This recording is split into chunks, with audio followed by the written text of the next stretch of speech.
I pozdrav svima ljudi, sa vama je Pro Gamer. Ljudi, danas ću vam pokazati kako skinete instalirate Covid simulator. Znači prvo korak vam je za torrent, znači imat ćete link u deskripciji, skinite. Idete ovdje, idete da download torrent. Malo sačekamo. Idete ovdje. Znači ja sam već to skidao tako da neću. Idete continue. Ovo možete da ugasite. Znači spustite, idete ovdje setup. Idete run. Sačekamo malo.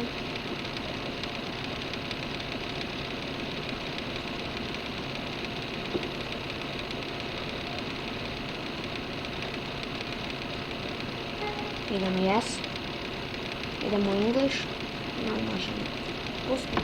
Idemo next. Ovdje izaberite gdje ćete da skinete. Idemo next. Next. I install. I ljudi, ja se vraćam kada mi se igrica instalira. I evo mene ljudi nazad, kao što vidite završila se instalacija. Ovdje idemo finish. Ovdje idete yes. Yes.